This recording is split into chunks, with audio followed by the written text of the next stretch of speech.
welcome back to another episode of Into the 99, where we've got 99 cards, because Commander's number one. I am one of your hosts, Daniel. I've got everybody with me.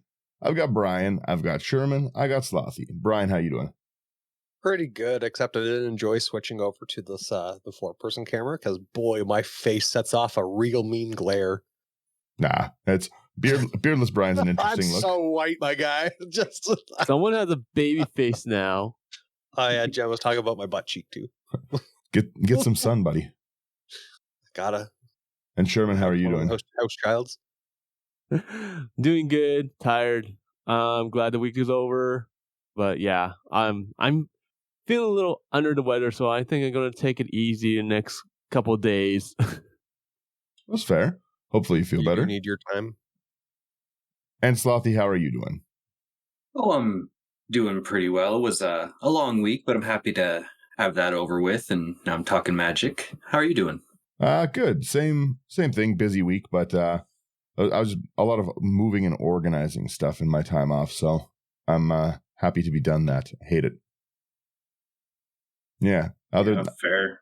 Other than that, no, not too much going on. Just a few truck problems, like my truck, but it's Didn't you just get a new truck? Yeah, no, it just needs a small repair and stuff. It's covered, so. All right. Yeah. I'll let it slide. Yeah, it's just a small thing. Dealership, I'll let it slide. Newish truck. But yeah, no, other than that, yeah, pretty much is that. I didn't have any time to actually play any Magic this week, which was a bit of a bummer. Yeah, I'm going out to Canmore for the weekend, so it's going to be no magic weekend for moi. Just bring your decks anyways. Make Jen play in the car. Yeah, I got a new book. I should be reading that on my way out. Are you not driving? You're not driving? Oh, no. Okay. Jen does the driving. All right. Fair. I drive everywhere I go. Never let anyone else drive. I'm not pleasant to drive with. I'm critical of people. I've learned my lesson. I have been told to shut up, and so I have learned to keep my inner voice inner. That's funny. We were talking this week. We're talking Fallout spoilers for everyone who's loving the games. You missed the pre-show game chat there. Brian was talking about Helldivers. Yeah, I absolutely love that game. I guess I'm enjoying it more as they're kind of giving it a little bit of that D&D spice, where there's like a game master and he's adding in certain items to it. Fair. Yeah, so like, oh no, this world got invaded. You have to go and spread some liberty. I'm not hip with the games. I have no time to play, sadly. You have no internet to play. I'm sorry. You're not wrong. You're not wrong at all. Can this game run at 30 megs when you pay for 1,500? Buddy, I'm currently getting 20 frames per second on that game. It's funny. You're getting the same frames I'm getting megs? Yeah. It's rough. And it's super fun. Like I took the buyouts, right? I have a lot more time on my hands, so I've actually been taking Sherman's like kind of advice and relaxing a little bit. Like the other day, like I think I finally could feel like I chilled out a little bit. That's good. Yeah. I mean, you've needed that for a long time, so. Yeah. I'm looking forward to like there's a couple other things that I want to get out and do. I just need to get out of this house. This house is a prison. Very comfy one. Yeah. It has all my food I like. True. Let's jump into. Oh yeah. 1 second. No, I'm talking. What's it called as well? Right. I also went out for a really, really fun dinner. As I was going to say as well, we went we went to like a really nice like Japanese steakhouse. That's another thing I did. It was great. It was a great time. Which one? I went to Omo. Where's that? On McLeod. It's really, really good for anyone local to hear. It's really good. I ate a lot of food. Yeah, it was a nice time. But no, yeah, it's my wife's birthday this weekend, so we were doing that. So that's what I'm off to do after this as well, is why she gets all that moving and organizing help around. I got to be nice for the weekend. Happy birthday, producer Kayla. Yeah, off screen producing. Very important job. Yeah. Not here. She doesn't produce these. She doesn't get any say on this one. All right, Brian. Now, please go ahead. I just wanted to mention for any of those listening in, if it's your first time or if you have been a long-time listener, our Discord has opened back up. It's free to join. Sign up. You can create your free. If you create your free login on Patreon, you can grab it there. It's open for everybody. But also, if you message us on any of the platforms, I'm sure we'll kick it on over. And it's just we want to open it up, have conversations with our fans and everything like that, and just we always have a good time talking Magic. Yeah, it's a good spot to come see spoilers too. 50 weeks of the year is spoiler season, so two weeks of deck techs. There's always something going on. Yeah, there's a lot to actually talk about. It's always, like you mentioned, it's always spoilers. So like we have the bot in our room and it's like, and you're just like, really? I love the spoiler bot. Yeah. It's the Insta post spoilers to us is nice. Mm-hmm. It is. We're on top. We're like on the up and up. Yeah. So anyways, Fallout spoilers. Last weekend we started with Sherman's deck. Is that last weekend? All hell. Yeah, Caesar. I like the artwork, the first artwork. I don't like the second artwork at all. I'm not a fan. It looks like a mummy. Again, maybe I have to preface that majority of the set is how I feel about the majority of Universe Beyond sets. I don't like it. I don't like a lot of the majority. I don't want it. It's just not for me. I like magical artwork. That's why I was talking on Instagram that I'm excited for Bloomborough, because it's like the first set in ages that actually looks like a magical artwork set, like actual fantasy. Yeah, instead of just like this is Fallout and next set they're cowboys. Yeah, everything's fedoras and Tommy hats lately. So I'm trying to bring back the good old Magic days where creatures had swords and there was angels. Take me back. Yeah, let's go back. I have to say it, I guess, elves, but we can do centaurs, fairies,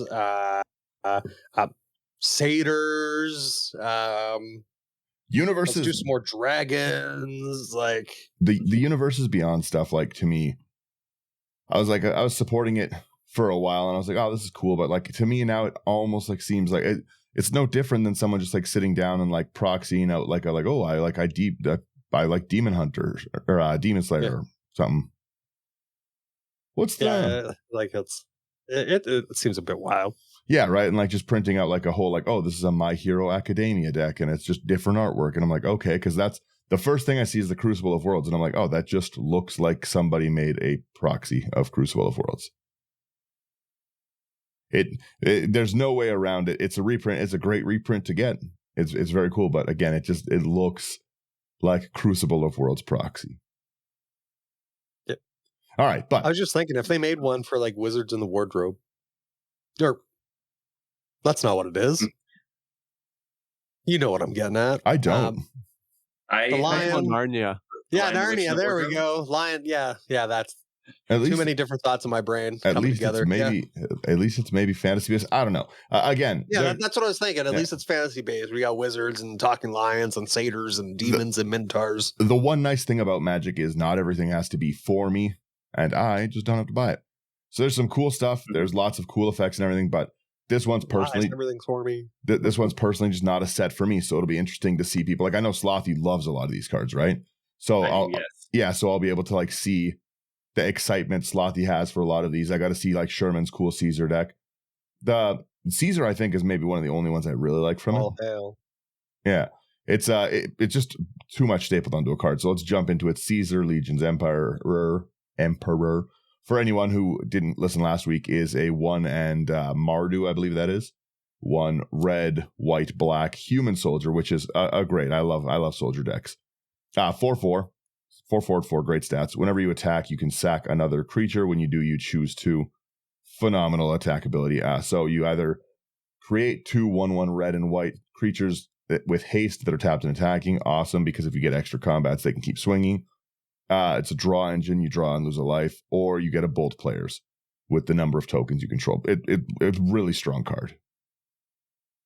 A lot of build paths for it. Like Sherman's build path is like a really cool one where you like take people's things, sacrifice things as just a raw token deck. Very, very cool.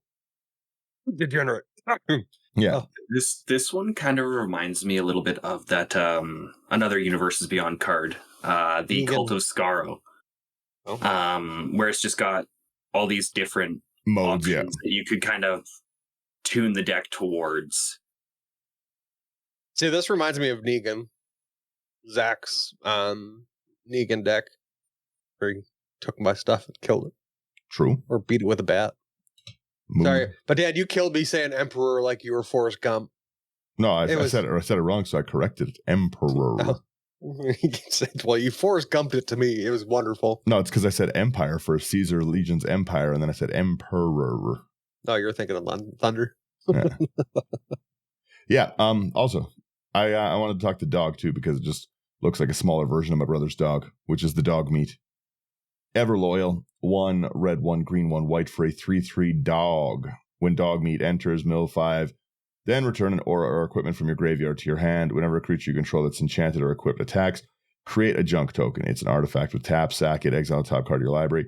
You can play it this turn, activate only as a sorcery. This to me is just a very bad version of Bruna. Like, if you're going to play self-mill auras, you at least want them to come back, right? Like, just self-milling 5 cards to get 1 back, possibly, that you still have to then cast. Like, it doesn't bring it to field, it doesn't attach it. That just to me seems like it kind of sucks. Yeah, I feel like for this one, you're going to want a lot of blink just to be able to get all those things back. Yeah, I don't know. I like, again, who was asking for red, green, white self-mill auras? All right, fair. Like I said, there's a market for everyone, right? I stand corrected. Yeah. I'll let whoever wants to take the next one, but I'm like, again, sometimes I fail to see the vision. Just because I don't understand the vision doesn't mean it can't be a cool deck. Yeah. I'll grab the one that you did mention there, the Crucible of Worlds. We got 3 colorless. No, we'll skip reprints. There's too many good reprints. You may play this land from your graveyard. Yeah. Remember, there's like 146 minus the face commanders that we need to talk about, not including the reprints. Yeah. Skip the proxy reprints. Go to Best Proxy Shop. Promo code IT99. He does better proxies than this. All right. We got the new Dr. Madison Lee white or blue, red, white. Legendary creature, human scientist. Whenever you cast an artifact spell, you get an energy counter. Tap, pay an energy counter. Target creature gets +1/+0 and gains trample and haste until end of turn. You can tap it, pay 3 energy to draw a card. You can tap it to pay 5 energy to return target artifact card from your graveyard to the battlefield tapped. Kind of cool.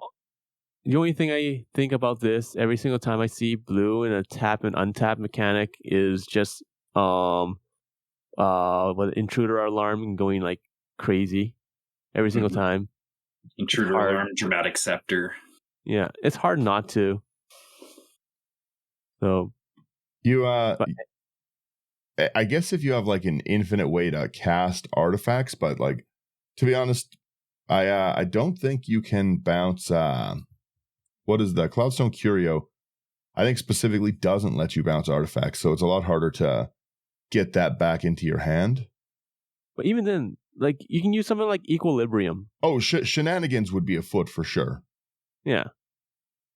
Like that. Yeah, there's Equilibrium, Ornithopter kind of thing, cast a creature, don't pay, bounce it kind of thing. Yeah, there's so many different ways, but like I just see this, I'm just like, yeah, or like I would just like return every single artifact creature card that I have and just play them for free with like, I don't know, Ethereum Sculptor, and then like use like Hercules Recall or Retract or something. Yeah, you get it.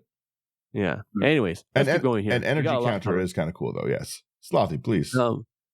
Could I get Sherman to take that one? Because the next 2 I would like to talk about. Sure. Yeah, I can do that.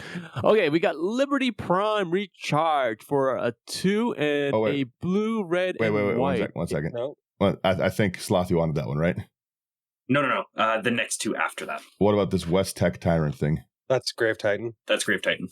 Oh, okay. I see it. Oh, okay. I get it. All right. Please. Yeah. Okay, so we were talking about Liberty Prime Recharge. It is a robot. It is 8/8. It's an artifact creature legendary. It has Vigilance, Trample, Haste. Whenever the Liberty Prime Recharge attacks or blocks, you can sacrifice it unless you pay 2 energy. If you pay 2 mana and tap it, you can sacrifice an artifact and you get 2 energy and draw a card.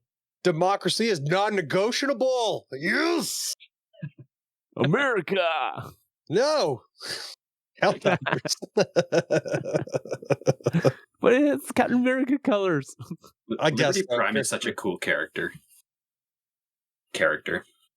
Yeah. That's fair. All right, Slothy, take your 2. Yeah. So next up, we've got Mr. House, President and CEO. Costs Mardu for a 0/4 legendary artifact creature human. Whenever you roll a 4 or higher, create a 3/3 colorless robot artifact creature token. If you rolled 6 or higher, create that token and a treasure token. And you can pay 4 and tap it to roll a 6-sided die, plus an additional 1 for each mana from treasure spent to activate it. This, having come after the D&D sets, is absolutely bonkers. Because it doesn't say you have to roll whenever you roll a 4 or higher on a D6. So you can just roll as many D20s as you can. And yeah, anytime you roll. Yeah, exactly. It's so good. I like the gambling. It seems fun. And you're in good colors to make treasures. Yeah, definitely. Good treasures, good treasure payoffs. Yeah, and you wanted the next one too, I believe. I did.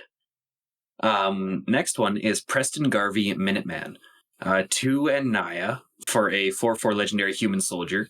At the beginning of combat on your turn, create a green aura enchantment token named Settlement attached to up to 1 target land you control. It has enchant land, and enchanted land has tap to add 1 mana of any color. And whenever Preston Garvey Minuteman attacks, untap each enchanted permanent you control. This card is already more useful than Preston Garvey in Fallout 4. Fair. Being able to just load up everything with a bunch of cheap enchantments, including being incentivized to enchant your lands more, and then just be able to get basically another untap step is phenomenal. And I'm very, very excited to build this one. And you're in all of the colors to have all of the doubles. Yeah. Yeah, doubling season, anointing procession. Mondrak, yeah. This card's going to go silly, I think. Is Ravages of War a new card or just another proxy reprint looking thing? It is a reprint from like the 90s. Okay.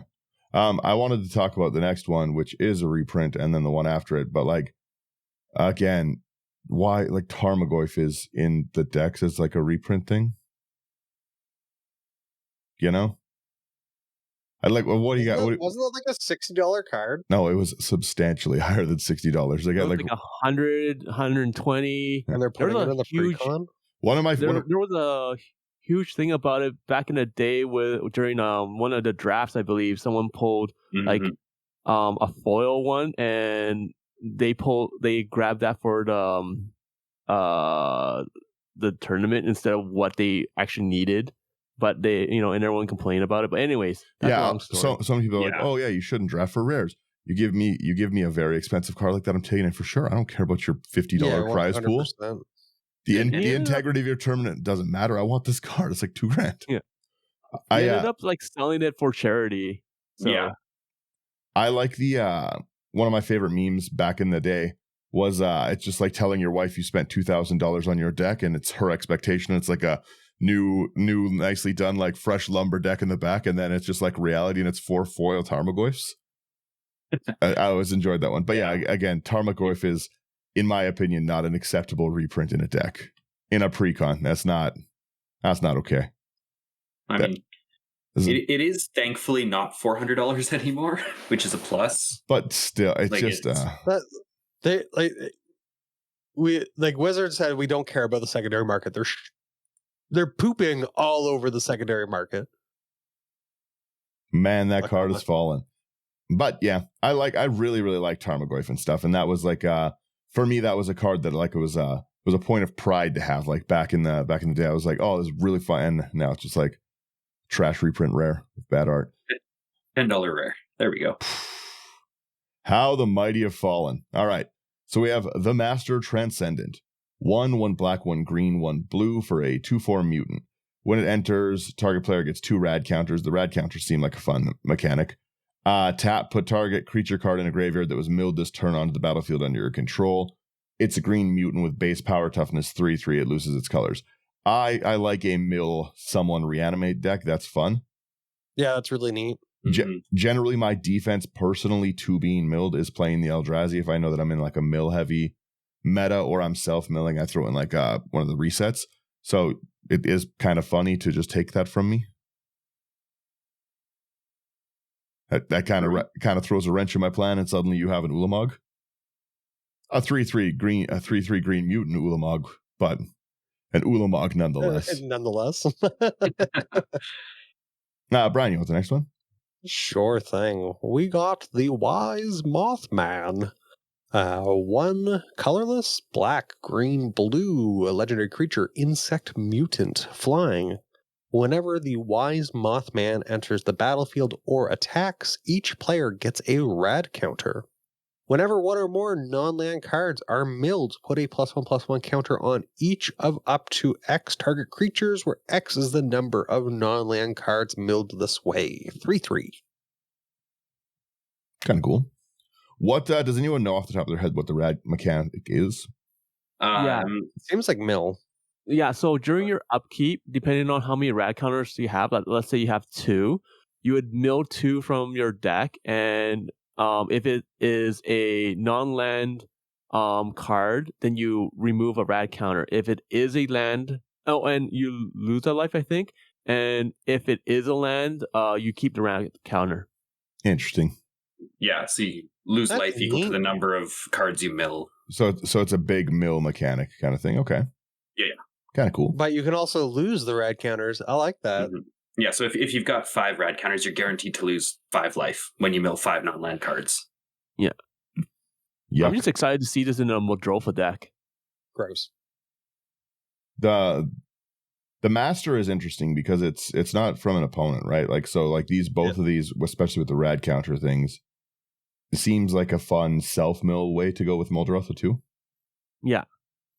Yeah. So, but like that's the thing. Like, the Wise Mothman, precon, has a lot of like your opponents get rad counter, so everyone's milling.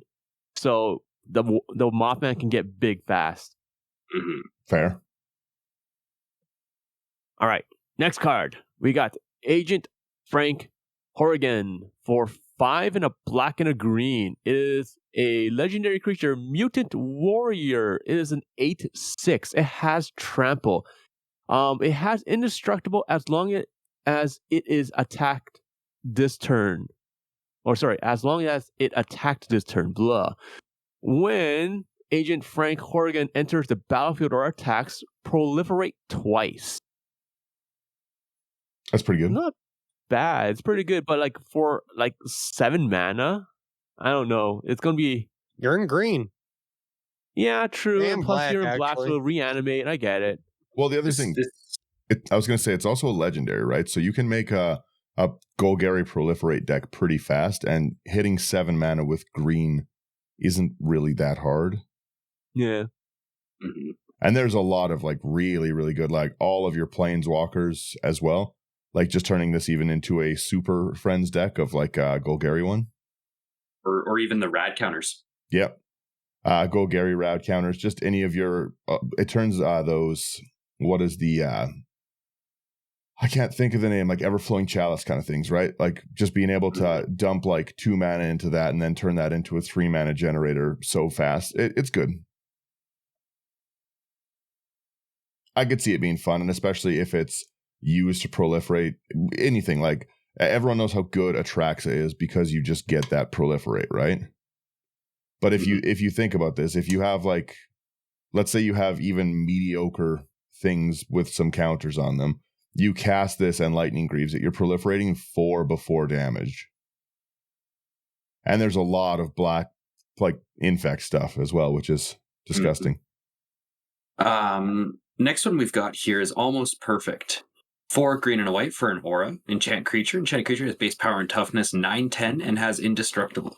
An incomplete suit of power armor is still a suit of power armor. True. Mood. I want one. Give me a suit of power. Right? We have the Alpha Deathclaw, 6/6 for 4/1 green, 1 black. Lizard, Mutant, Menace, Trample. When it enters the battlefield or becomes monstrous, destroy target permanent. That's not horrible. Especially in like classic Reanimator colors. Pretty good. I'm assuming it's in the same deck as the other one. Yeah. And for the monstrous, it had for 5 and a black and a green, it's monstrous 4. Oh yeah, sorry. Should say that one. I got caught up on the next one, which I'm going to take because it's great. This Animal Friend one is like the first card I've liked so far. 1 and a green for an aura, enchant creature. Enchanted creature has, whenever it attacks, you create a 1/1 green squirrel creature token.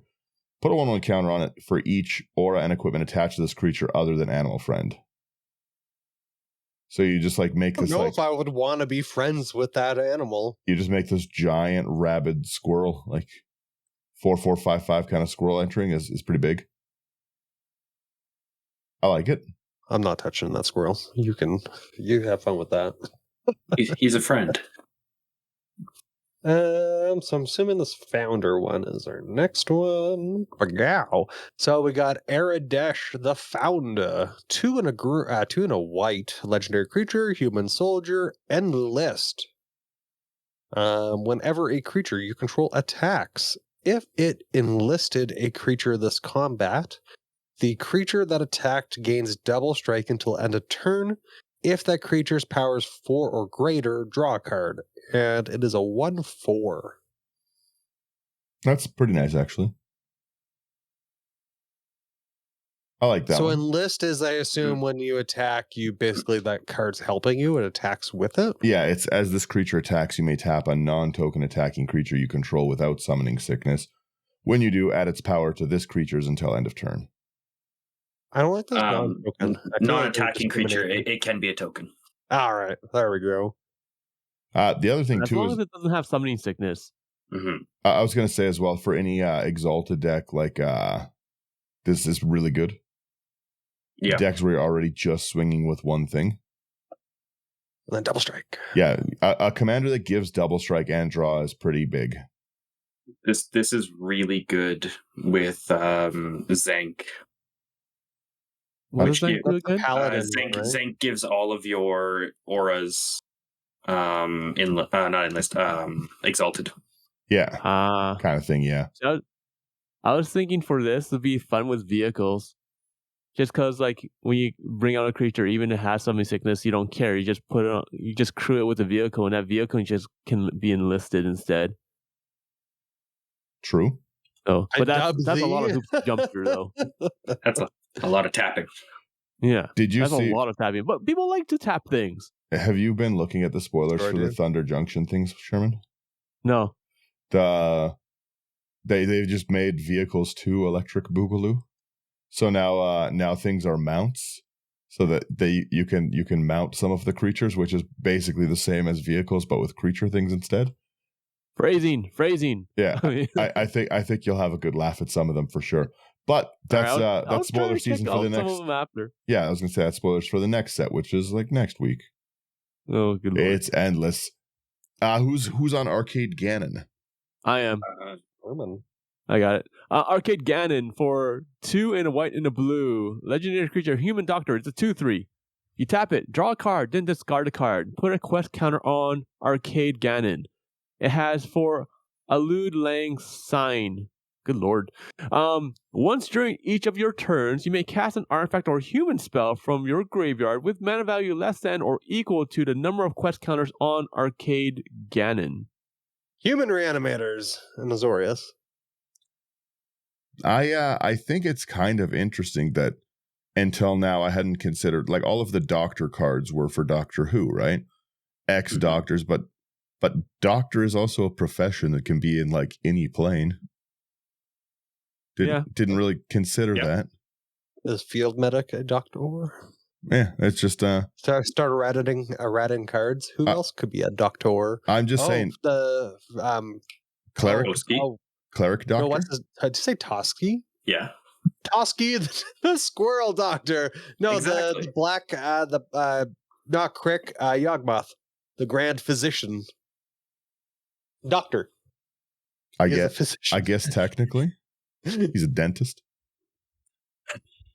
They still go for a doctorate, do they not? Mm, mm. He's not a chiropractor. Come on. Moving on here, we've got the Armory Paladin. 1 a red and a white for a 3/3 human knight with trample.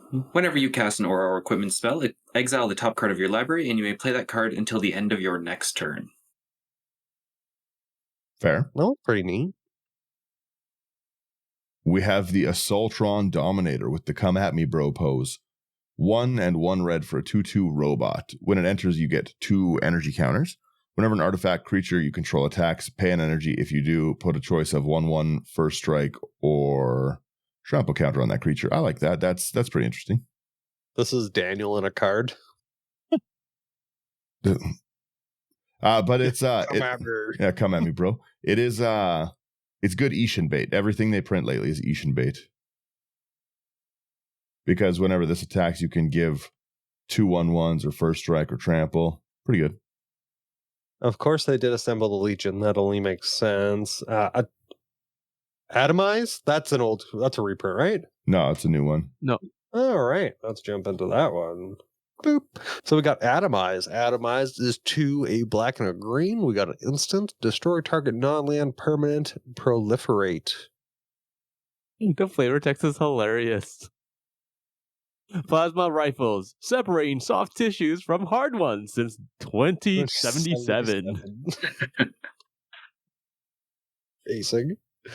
Oh, let's see. What's the next one we got here? Oh, we got automated assembly line for 1 and a white. This is an artifact. This is definitely Whenever 1 or more artifact creatures you control deals combat damage to a player, you get an energy counter. You can pay 3 energies and create a tapped 3/3 colorless robot artifact creature token. I like it. Yeah. Then we've got the Battle of Hoover Dam. 3 and a white for an enchantment. As Battle of Hoover Dam enters the battlefield, you can choose the NCR or the Legion. You got the NCR, which at the beginning of your end step, return target creature card with mana value 3 or less from your graveyard to the battlefield with a finality counter on it. Or Legion, whenever a creature you control dies, put 2 +1/+1 counters on target creature you control. There you go, Sherman. So those are both pretty good abilities. Mm-hmm. Yeah? And did you see what they did to your bear? Yeah, it's terrible artwork. Wow, They brutalized Eula. Yeah, a lot of good reprints there. That was I'll breeze through some of those as well. Biomass Mutation is great. Black Market is a great reprint. Blasphemous Axe is always useful. Bloodforged Battle Axe is also great. Then we have the Boomer Scraper. 1 black, red, 1/1 human soldier. When it enters or attacks, you lose a life, create junk. Whenever a token you control leaves the battlefield, put a 1/1 counter on Boomer Scraper. I can see that getting big. And the junk tokens giving you that kind of impulses is interesting. Mm-hmm. It looks like he's having a great time firing off that rocket. They also did Branching Evolution again as a reprint, which is great. Then we got Brotherhood Scribe, which is 1 and a white for a human artificer with Metalcraft. You can tap it. You get a energy. Activate only if you control 3 or more artifacts. Whenever you get 1 or more energy during your turn, creatures you control get +1/+1 until end of turn. Ooh, that one's good. That's interesting. That could be real good. That. Mm-hmm.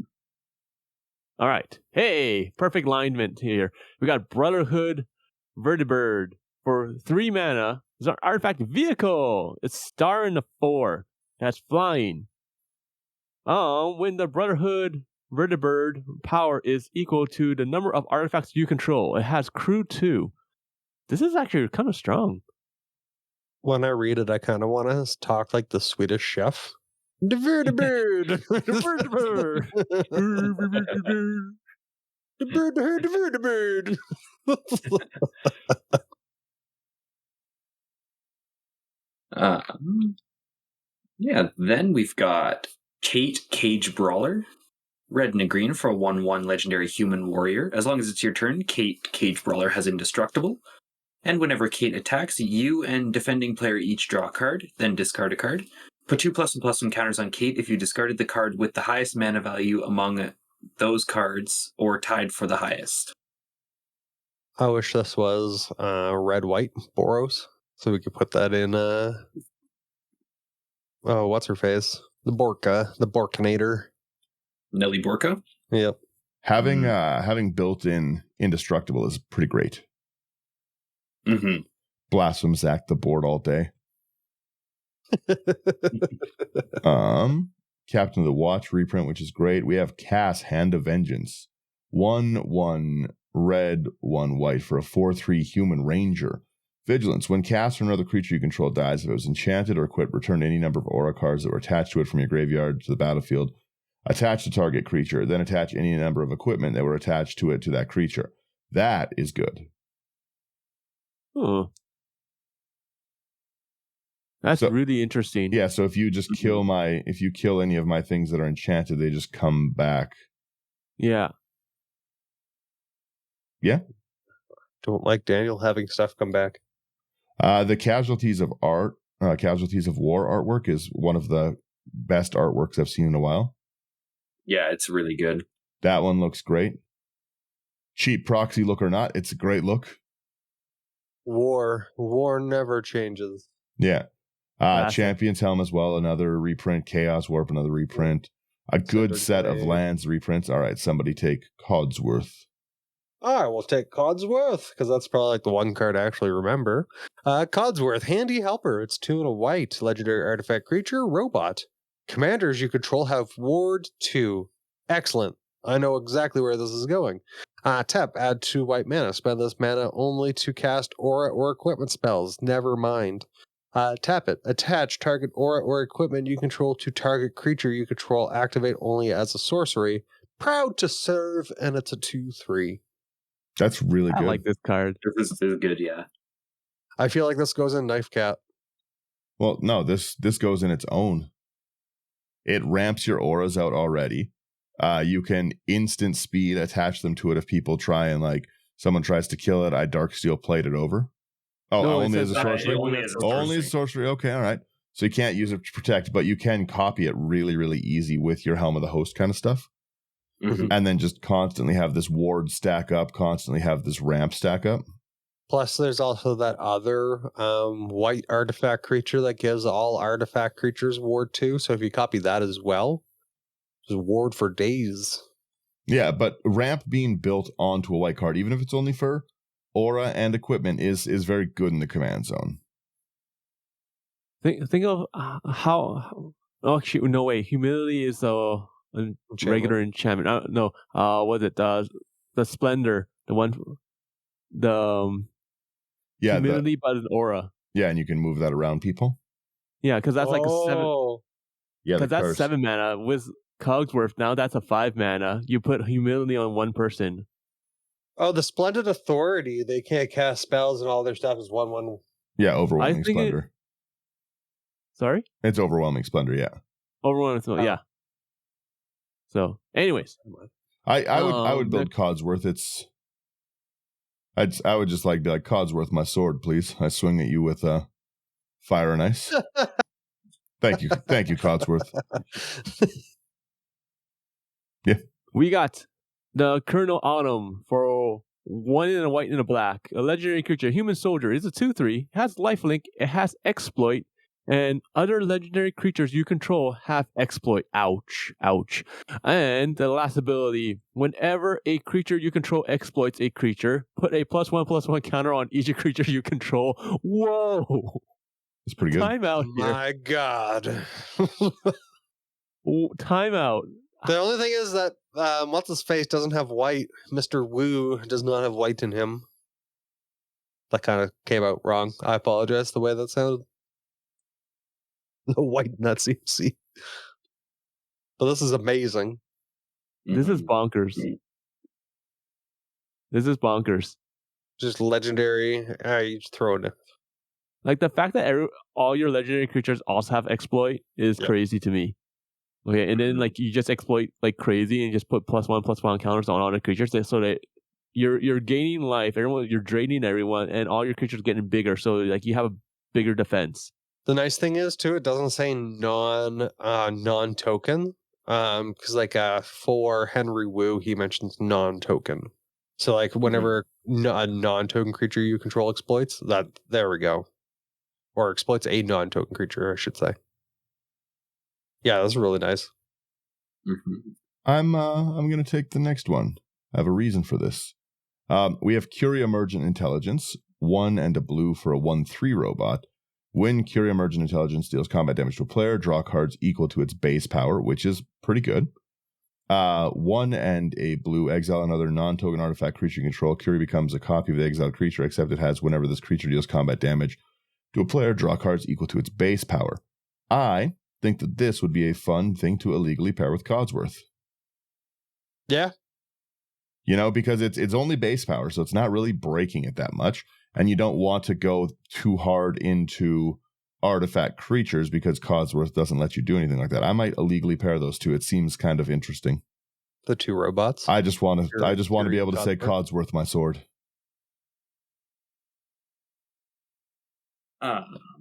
Please. Then we've got Desdemona Freedom's Edge.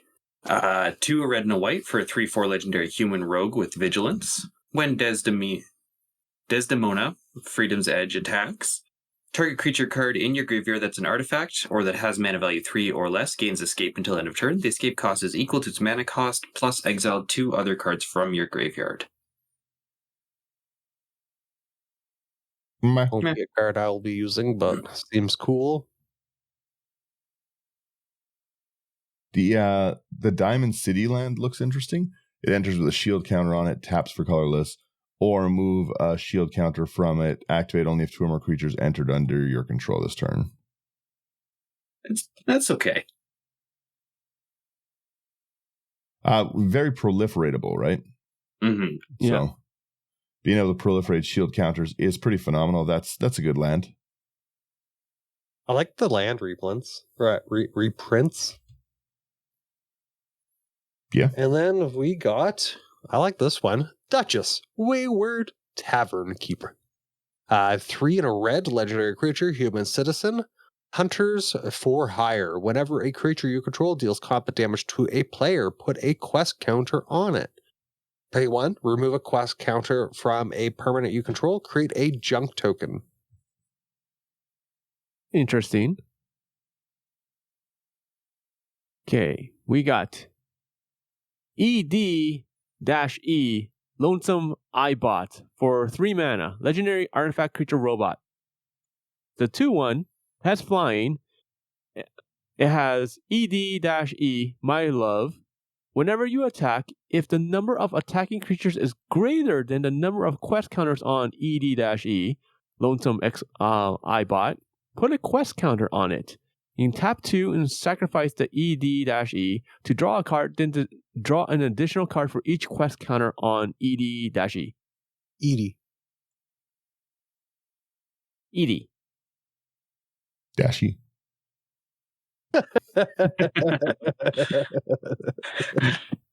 Yeah, no, I don't know. That doesn't seem great to me.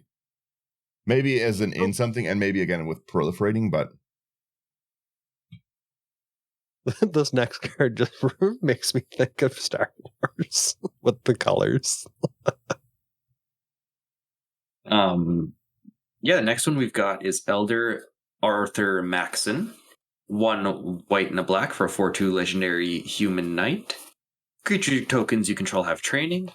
And Blind Betrayal. Sacrifice another creature to have Elder Arthur Maxon gain indestructible until end of turn. Read the card, but that entire card says Star Wars to me. Training, Blind Betrayal, Rathacon! Human Jedi Knight. I'm sure that's coming. That'll be what is it, March? That'll be April's Secret Lair. New Secret Lair alert. We have Electro Siphon, double blue and a red. Counter target spell, you get an amount of energy counters equal to its mana value. That's not bad. Decent for people have wanted energy counters for a while, right? We also get an When was the last set? Oh, ages, like Kaladesh or something, Aether Revolt maybe. It's been a while. Because like there wasn't really enough cards that produce energy to make into a commander deck, really, right? So this kind of like adds to it. It's like Evolve. But like the fact is normally you expect anything to produce energy to also be in green, I think. No. Or like Red had it with like Lightning Runner and stuff. Like there's a fair bit of fair. Yeah, it was not spread out enough. It was kind of like Foretell, right? Foretell appears in like basically all the colors. It just isn't really like well supported. And then for some reason they made the best Foretell commander not legendary and black. Because why not? The Dream Devourer. But I'm not bitter about that. Entrapment Maneuver is another great reprint. Exotic Orchard, Farewell. We get to Feral Ghoul. Someone, please. So we got Feral Ghoul, 2 and a black zombie mutant with the good old Menacche. Whenever another creature you control dies, put a +1/+1 counter on Feral Ghoul. Whenever Feral Ghoul dies, each opponent gets a number of rad counters on it equal to its power, and it's a 2/2. This almost seems like a better the zombie where you sacrifice creatures to put +1/+1 counters on it. It's nice. This one's nice because it lets you do what a lot of aristocrat decks do all the time, which is get that loop going. Yep. So, you just keep a sacrifice thing. This becomes like a 20-20 or something, 30-30, and you eventually sacrifice it and everyone mills their whole deck. You just pass the turn, everyone mills. Please, and lose 30 life. Yeah. It could be a fun. I could see it being useful for sure. Oh, we got the pay one, the tap lands. The Signet lands, hate them. Yeah, I don't really play them. Hate them. Never use them. You got what? Fervent Charge. Is that a reprint? I don't think so. Yes, it is. Is it? It is. Apocalypse. All right, well then. I've never seen this card before, but then let's see. Ferret Pools, that's a reprint. Okay, we got split card, Find and Finality. So the Find that one's side, a reprint too. Sorry? Oh, that's a reprint? Totally Sweet, let's go back. Fraying Sanity is reprint for sure. Gem Razor reprint, which is Toxic Sheep Squatch. We have Glacial Fortress. Okay, here we go. New card. Grim Reaper Sprint for 4 and a red. The enchantment aura has Morbid, so it costs 3 less to cast if a creature dies this turn. Okay, when the Grim Reaper Sprint enters the battlefield, untap each creature you control. If it's your main phase, there is an additional combat phase after this. An enchanted creature gets +2/+2 and has haste. Not bad. Ooh, I like this. Sweet. Very cool Guardian Project reprint. Very weird artwork. Yeah, I think this is the backside of the master. Yeah. Oh. Yeah. What's up on the building he's looking at? Looks like the Hulk's on there. It's a mutant coming out of that. The next new one we've got is Hancock Ghoulish Mare. 2 and a black for 2/1 legendary zombie mutant advisor. Each other creature you control that's a zombie or mutant gets +X/+X, where X is the number of counters on Hancock Ghoulish Mare, and he has Undying. Sweet. Not bad. Hardened Scales reprint, great. Man, they're just really putting out a lot of really just damaging the value of cards for people. But also, again, on opposite side of that coin, making it more accessible for people to get in. So, let's look at it that way as well. We also have Harold and Bob, First Newmans. It's really funny. I cast Harold and Bob. 2 and a green, 3/3 Treefolk Mutant. Vigilance Reach. When Harold and Bob, First Newmans, died. If it was a creature returned to the battlefield, it's an aura enchantment with enchant force you control. Enchanted Forest has add 3 mana of any one color. You get 2 rad counters. Herald and Bob loses all other abilities. Interesting. That's a very, very different card. Helios 1 is... Hang on one second. I've got to wrap my head around what that does here. It's a lot of words to say something. Turn to the battlefield. It's an aura enchantment with enchant force you control. You get 2 rad counters. Herald and Bob loses. So you can't get this back. I don't know what is this thing. So like it dies. It comes back as an aura on a forest where you can tap to add 3 mana of any one color, and then you also get 2 rad counters at the same time. So you're going to mill yourself at the same time. Interesting, but then you lose access to your commander. Yeah, unless you sacrifice your forest somehow. You can also somehow put this on other people's forests if you want. It doesn't have to enchant your forest. Oh no, it does say you control. You can't even do fun force tap shenanigans. All right, well, but Herald and Bob sucks. Unless you do something where you trade your land, like you swap your land with someone else's. If you really want to do stuff like that in mono green, it's a lot of hoops to jump through. Yeah, and then they could just not tap it. I don't know. Herald and Bob sucks. Sorry. I would honestly just use it for the rad counters, just so I can mill. But that's about it, maybe. But like I said, like for something like that, it would be like Madrotha. Yeah, I don't know about that one. All right, someone take the Helios one that I was talking over. So we got Helios 1. It's a land. Tap to add 1 colorless, or you can pay 1 to tap it and you get a energy counter. Or you can pay 3 to tap it to pay X energy to sacrifice Helios 1. Destroy target non-land permanent with mana value X. Activate only as a sorcery. Interesting. Then we have a reprint of Heroic Intervention, which is nice. Hinterland Harbor also.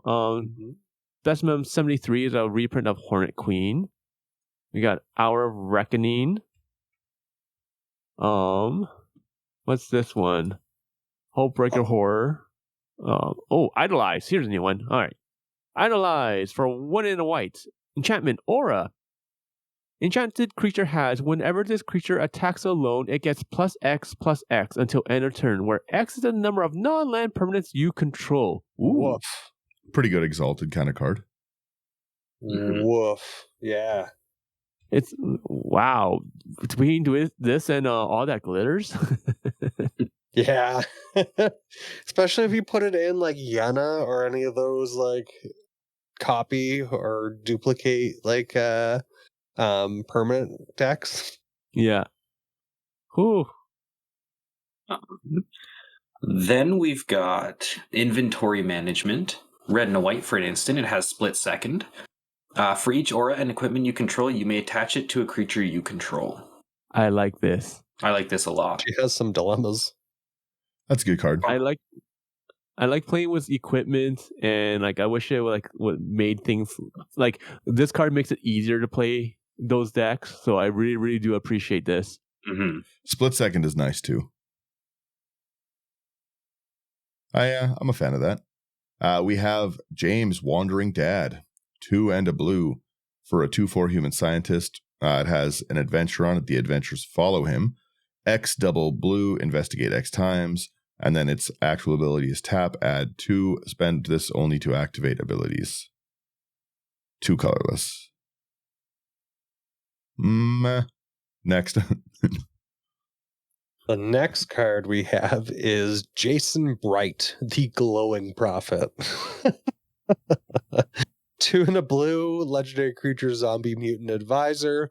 Whenever a zombie or mutant you control dies, if its power was different from its base power, draw a card. Come fly with me for 2 colorless. Sacrifice a creature, put a +1/+1 counter on target creature you control. It gains flying until end of turn. The name of that ability is really funny. This group of people, I'm pretty sure they're the ones who wanted to like launch themselves into space to start a new civilization, and then just ended blowing themselves up. Oh, was that in Fallout 3? I think that was 3, yeah. I think that was part of one of the DLCs. I think I remember this one. Oh, Frank Sinatra, love it. All right, we got Junk Jet for 1 in a red artifact equipment. When Junk Jet enters the battlefield, create a junk token. And for 3 mana, sacrifice another artifact. Double equipped creature's power until end of turn and has equip of 1. This is a dope equipment. Yeah. I sacrificed my junk token. I double my creature's power. Fair. That's pretty good. I'll take the next one, Slothy, so you can have it. We have the alternate name for the set. It's Junktown. That's all I wanted to say. You know it. It's a land. It taps for colorless. Pay 4 and a red. Tap it. Sack the Fallout set. Create 3 junk tokens. I'm not a fan. You just hating this. Yeah, this one's not for me. But again, I know, like I said, you had a cool deck. I know that Slothy's got some cool decks coming up and everything, right? And it's kind of like the Doctor Who stuff, right? Doctor Who stuff, not at all for me, but the decks Slothy made with it, those were cool decks, right? So my mind is open to being changed, but not by this spoilers list. I'll tell you that right now. Next one we've got here is Kellogg, Dangerous Mind. What? 1 a black and a red for a 3/2. For a 3/2 legendary human mercenary with first strike and haste. Whenever Kellogg attacks, create a treasure token. And you can sacrifice 5 treasures to gain control of target creature for as long as you control Kellogg, and activate only as a sorcery. Kellogg's looking a lot like a cereal box. Stewart. This is great. What was that? Did you say that they're great? They're great.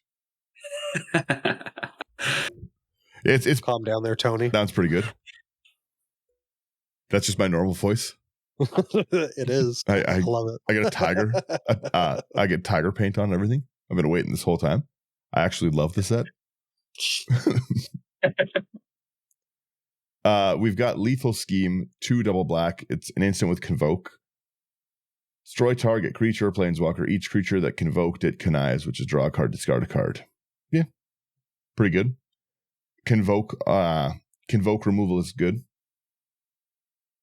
And then we got Lily Bowen, Raging Grandma.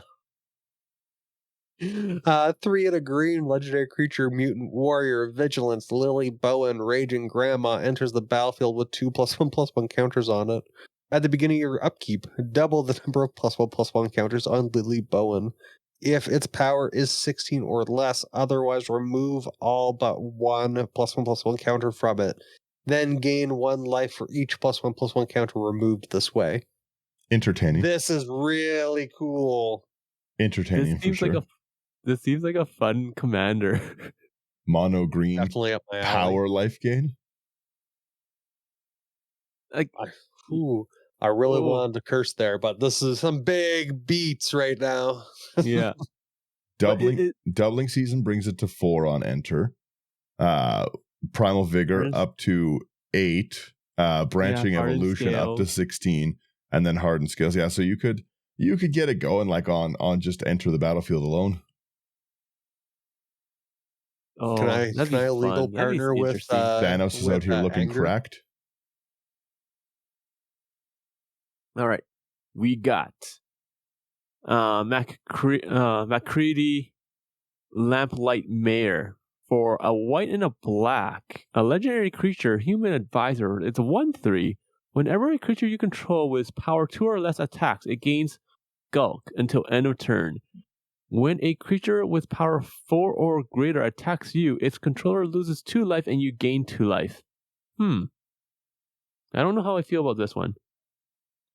Interesting, I think. Like, giving everything, whenever a creature you control with power 2 or less attacks, it gains Skulk. That, there's not much combat damage. Yeah, I was gonna say it's not combat tricks colors. Yeah. I think this works pretty well with Downley. Maybe. Yeah, because you get another thing. Again, it's you maybe sneak some infect stuff in. I don't really know. I don't know how much but again, there's probably cool Skulk stuff. Like I know the Frodo, the the white black Frodo is like a pretty good like if it hits you card kind of commander, and same with like the golems and stuff. So maybe with some of the Lord of the Rings stuff, which I'm not as familiar with. The golem's really funny. The 50-50 attack. Yeah, you get it. Who's taking Marcus? I will take Marcus. Marcus. Yeah, we got Marcus Mutant Mare. 3 green and a blue for a 4/4 legendary mutant advisor. It's got vigilance and trample, and whenever a creature you control deals combat damage to a player, draw a card if that creature has a +1/+1 counter on it. If it doesn't, put a +1/+1 counter on it. That's very good. Because it's not whenever one or more.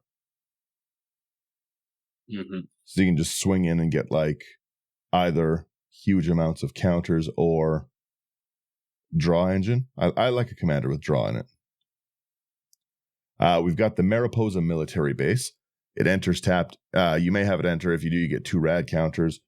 Tap to add colorless, pay 5, draw a card. This ability costs 1 less for each rad counter you control. Or rad counter you have, sorry. That's not bad. Marshall's Anthem new? Nope, neither's Martial Coup. Neither's Masterwork of Ingenuity. Magaton's Fate? Think so. Let's go. Magaton's Fate. We got 5 in a red. Choose 1. Disarm. Destroy target artifact. Create 4 treasure tokens. Ooh, I love treasures. Or detonate. Magaton's Fate deals 8 damage to each creature. Each player gets 4 rad counters. Do the right thing. Or the wrong thing. That's a pretty useful card. That's a fun card. All right. We got the next one is Mirelurk Queen for 4 and a blue. It's a creature crab mutant. Interesting. It's a 4/4, has vigilance. When the queen enters the battlefield, target player gets 2 rad counters. Whenever 1 or more non-land cards are milled, draw a card, then put a +1/+1 counter on the queen. This ability triggers only once each turn. I like this card. Cool. Then we've got Mr. Gutsy. 2 mana for a 1/1 artifact creature robot soldier. Whenever you cast an aura or equipment spell, put a +1/+1 counter on Mr. Gutsy. And when Mr. Gutsy dies, create X junk tokens where X is the number of +1/+1 counters on it. Ooh, that sounds like fun. Mm-hmm. Yeah. We have a Moira Brown Guide author, 1/1 red, 1 white for a 2/3 human citizen. When Moira Brown Guide author enters the battlefield, create a colorless equipment artifact token named Wasteland Survival Guide with equipped creature gets 1/1 for each quest counter among permanents you control and equip 1. Whenever you attack, put a quest counter on target non-land permanent you control. It's a lot of words. It's a lot of words. I like this card. I like her character too because like she was in Fallout 3 and she would send you on a quest to different areas to like survey it and then bring back like recipes and whatnot. So just to build a guide for newcomers. So it was a really fun quest. The next card that we have here is Mutational Advantage. 1 green blue instant permanents you control with counters on them gain hexproof and indestructible until end of turn. Prevent all damage that would be dealt to those permanents this turn. Proliferate. Oh, yeah, that's good. My pipe. Yeah. I got nothing bad to say about that one. Okay. Is it me now? Yep. Yeah, it's me. Yeah. All right. We got Mysterious Stranger for 2 red. We got the creature Human Rogue. It's 3/2. It has flash. When Mysterious Stranger enters the battlefield, for each graveyard with an instant or sorcery card in it, exile target instant or sorcery card from that graveyard. If 2 or more cards are exiled this way, choose one of them at random and copy it. You may cast a copy without paying its mana cost. Huh. That's a fun. Yeah, that's definitely a fun ETB. Man, I would just blink that like crazy. Blink or copy, yeah. Mm-hmm. Yeah. Then we've got Nick Valentine, Private Eye. 2 and a blue for a 2/2 legendary artifact creature Synth Detective. Nick Valentine Private Eye can't be blocked except by artifact creatures, and whenever Nick Valentine or another artifact creature you control dies, you may investigate. Yeah. Your case is my top concern, citizen. This one has infinite dies trigger ability with mechanized production. It turns, or not mechanized production, March of the Machines, where it turns all of your artifacts into creatures with power toughness equal to their mana value. So then they just infinitely die, and it's not a unclosable loop because you may investigate, but you can just have like infinite graveyard and artifact dies triggers. That's mean. Yeah. Always fun degeneracy. We've got Nuclear Fallout. X double black. Each creature gets twice minus X on a turn. Each player gets X rad counters. Gross. Again, another fun way to just end the game and just say, pass. I love the artwork on this. It is pretty cool. Yeah. The end of the world occurred as predicted. Too many humans, not enough space for resources to go around. The details are trivial and pointless. The reasons, as always, purely human ones. So close to reality. Right? The next card here we have is Nuka Nuke Launcher, 2 colorless. Artifact equipment. Equipped creature gets +3/+0 and has Intimidate. Whenever equipped creature attacks until the end of defending player's next turn, that player gets 2 rad counters whenever they cast a spell. Equip is 3. Ooh, I like that. That's cool. That's I feel fun. like that would get out of hand real quick. All right, we got One with the Machine for 3 and a blue. It's a sorcery. Draw cards equal to the highest mana value among artifacts you control. That's a reprint one. Oh, is it? Okay. Yeah. It's got Tezzeret on it usually. Ooh, okay. Next one. The flavor be text is pretty good. Synthkind welcomes you as long as you welcome us. Yeah. Open the Vaults, also a reprint. Yeah. Overencumbered is new. So it's a 1 and a white. Enchantment Aura. Enchant Opponent. When Overencumbered enters the battlefield, enchanted opponent creates a clue token, food token, and a junk token. At the beginning of combat on enchanted opponent's turn, that player may pay 1 for each artifact they control. If they don't, creatures can't attack this combat. Whoa. That's great. That's a great pillow fort card. Drop that on that Smothering Tithe player and pay nothing. You can't attack me. Throw your treasures away. See if I care. Then we've got the Overseer of Vault 76. 2 and a white for a 3/3 legendary human advisor. First contact. Whenever Overseer of Vault 76 or another creature with power 3 or less enters the battlefield under your control, put a quest counter on Overseer. And at the beginning of combat on your turn, you may remove 3 quest counters from among permanents you control. When you do, put a +1/+1 counter on each creature you control, and they gain vigilance until end of turn. Yeah. Meh. It's all right. We have Paladin Elizabeth Taggarty. 1 red, 1 white for a 3/2 human knight. With Battalion, whenever Paladin Elizabeth Taggarty and at least 2 other creatures you control attack, draw a card, then you may put a creature with mana value X or less from your hand onto the battlefield tapped, where X is Elizabeth Taggarty's power. It's not bad. Hope she has Taggarty. I got Taggarty. Panharmonicon reprint with the worst art I've ever seen on a Panharmonicon. This is a harmonica. Was it a harmonica? It's horrible.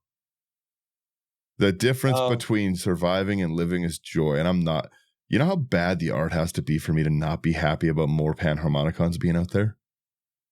Whew. All right. Keep my comments to myself, please, someone. Sherman, this does seem like a U card because you have it. Do you want to take this one and I'll take the next one?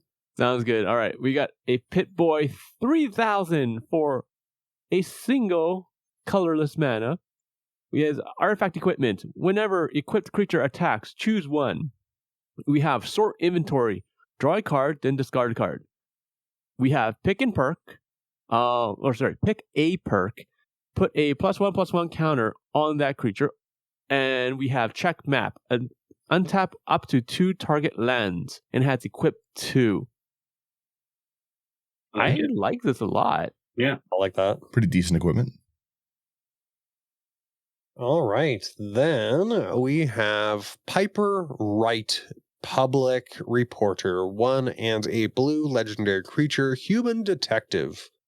Whenever Piper Wright deals combat damage to a player, investigate that many times. Whenever you sacrifice a clue, put a +1/+1 counter on target creature you control. You can't stop the press. 1/2. I like this. Mm-hmm. Then we've got Plasma Caster. 1 and a red for an equipment. Equipped creature gets +1/+1. Whenever equipped creature attacks, you get 2 energy counters.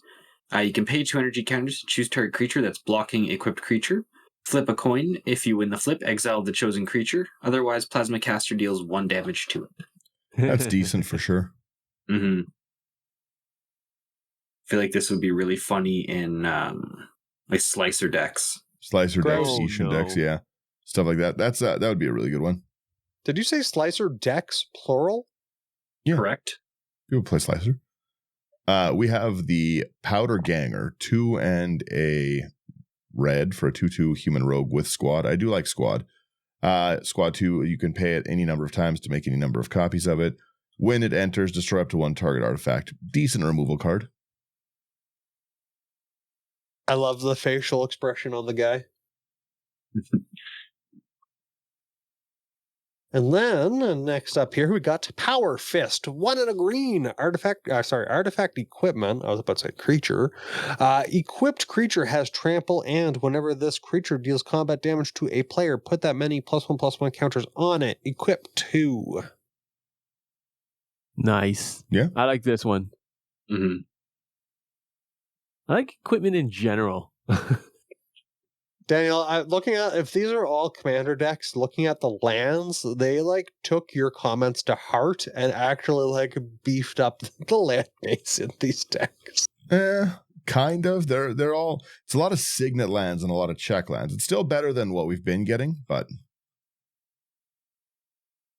Right. I think like the Prairie Streams and everything could have gotten another people reprint or whatnot. people were really unhappy with the sliver deck kind of thing. Like that land base was abysmal.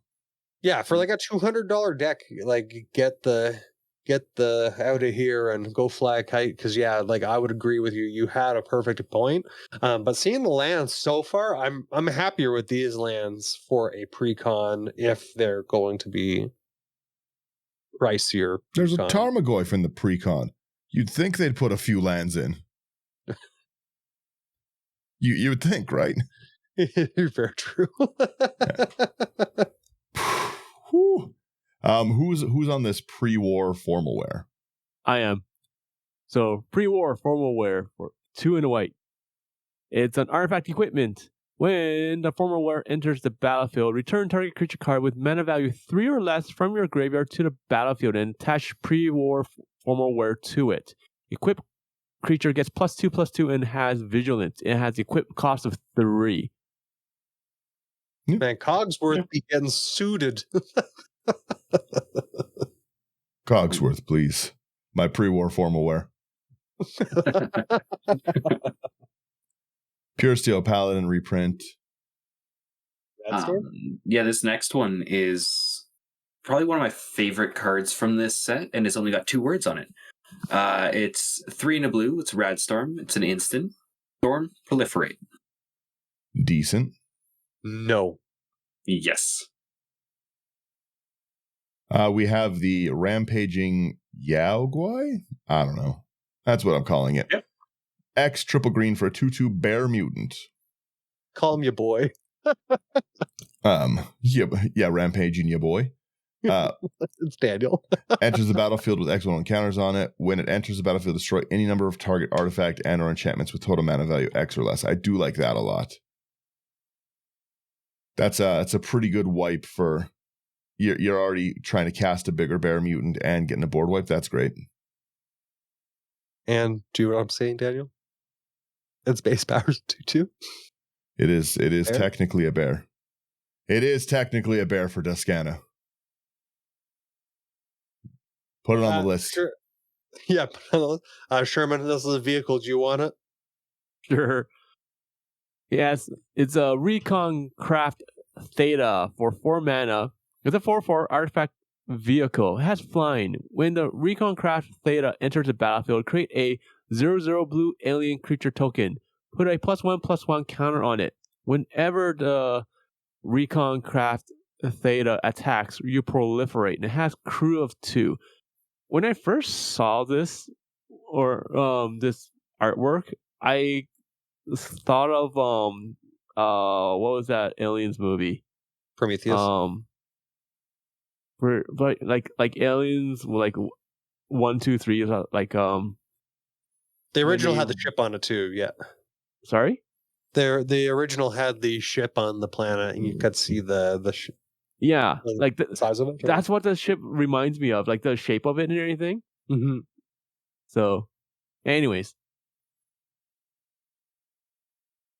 And then we got the Red Death Shipwrecker, blue-red legendary creature crab mutant.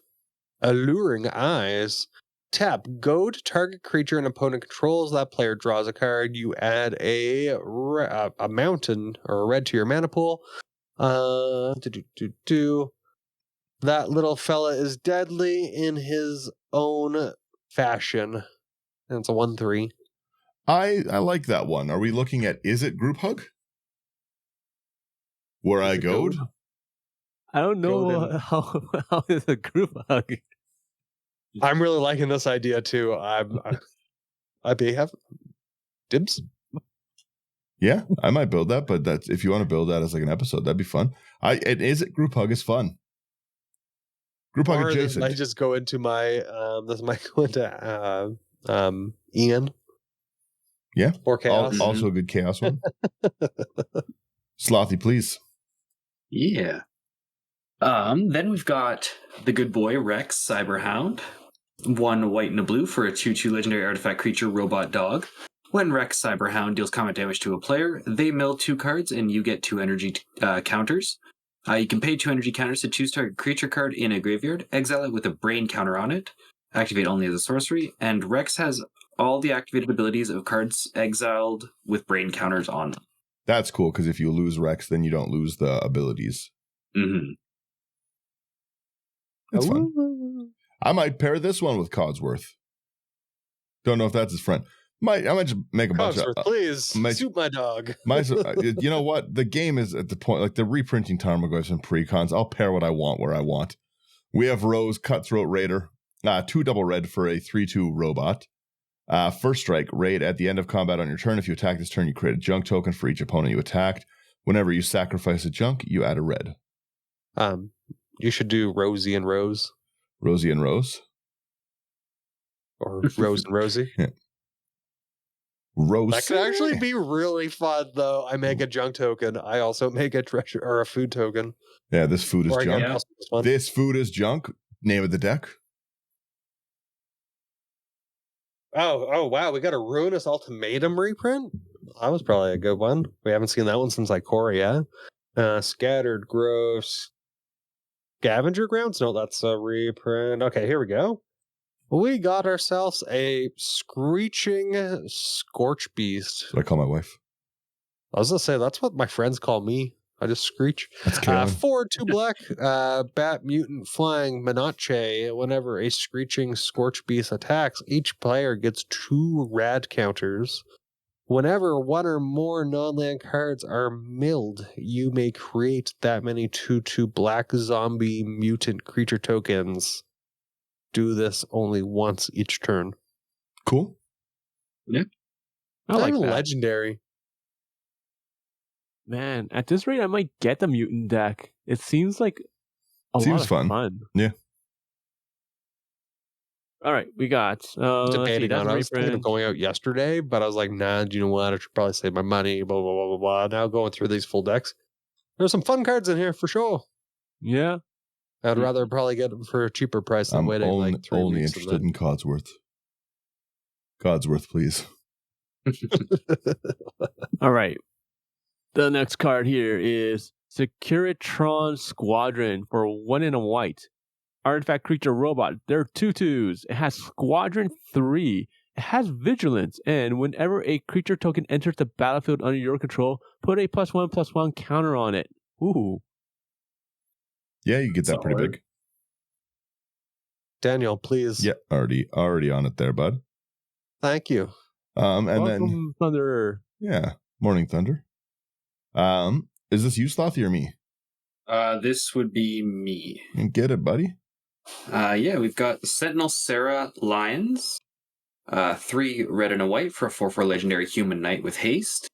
As long as an artifact enters the battlefield under your control this turn, creatures you control get +2/+2, and she has Battalion. Whenever Sentinel Sarah Lions attacks, or at least 2 other creatures attack, the Sentinel deals damage equal to the number of artifacts you control to target player. Ouch. Not bad. Solid. We have the Sentry Bot. 4 and a white with flash. It's a robot 2/5. 1 less for each creature attacking you. When it enters, you get a energy counter for each creature attacking you. At the beginning of combat on your turn, you may pay 3. If you do, put a 1/1 counter on each creature you control. That's pretty decent. A big blocker that can come out for 1. And make a lot of energy. Well, and really hose someone's plans to do a lot of damage with you, like being able to flash a 2/5 at 1 mana is great. Right. And then I believe the next one here is Sean. We got Sean, Father of Synths. 3 blue-red, legendary creature, human scientist. Whenever you attack, you may create a tapped and attacking token that's a copy of target attacking legendary creature you control, other than Sean. Except it's not legendary and is a synth artifact creature in addition to its other types. When Sean leaves the battlefield, exile all synth tokens you control. 3/4. That was pretty good.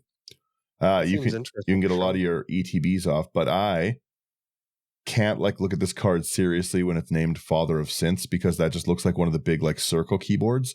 So I would have somebody like Photoshop or just proxy on just the keyboard keys along this big circle thing. That's where Sean's in playing his keyboard solos. That's where he's been fighting for the last 60 years. I'm just blaring Dream Theater Jordan Rudder solos in the back, and everyone's getting copyright strikes. We have Sierra, Nuka's biggest fan, for 3 and a white. Legendary creature, human citizen. It's a 3/4. The Nuka-Cola Challenge. Whenever 1 or more creatures you control deals combat damage to a player, put a quest counter on Sierra, Nuka's biggest fan, and create a food token. When you sacrifice a food, target creature you control gets +X/+X until end of turn, where X is the number of quest counters on Sierra. In all honesty, I really hope that the fan that sent all the bottle caps in was Sierra. They had a chance here to enshrine the person that actually would have that, because I know that there's the story where the guy saved up all the bottle caps, right? Mm-hmm. Yeah. This should be that person. Whoever did that should have been on this card. This is my problem. This is pretty phenomenal artwork. This is very well drawn. But what does that have to do with Magic? You know what I mean? I cast Nicobola's Flying Dragon God. I cast my person who likes this cola. It's just, I don't know. It's worth please. Yeah. Maybe they'll reprint it into Sierra Nicobolas' favorite biggest fan. There you go. Has a statue of Nicobolas and she's kissing it. True. It's his Or bobblehead. Reflavored into the Adoring fan for when they do the Elder Scrolls set. Fair. I think Stolen Strategy is a reprint. Yeah, it is. Yeah, okay, yeah. So we've got, I don't even know if it's my turn, but I'm taking Strong back. Sure. 2 and a green for an aura. Enchant creature, equip abilities you activate that target enchanted creature are 3 less, which is a pretty good one. Aura spells that targeted are 3 less, and equipped creature gets 2/2 for each aura and equipment attached to it. That's pretty decent. Speaking of decent, this next one very much is in the mutant deck. Got Strong, the British Thespian. 4 double green for 7/7 legendary mutant berserker with ward 2. It's got Enrage. Whenever it's dealt damage, you get 3 rad counters and put 3 +1/+1 counters on Strong. And you gain life rather than lose it from radiation. That's cool. Oh, At first, I thought you said British, and I was like, amazing.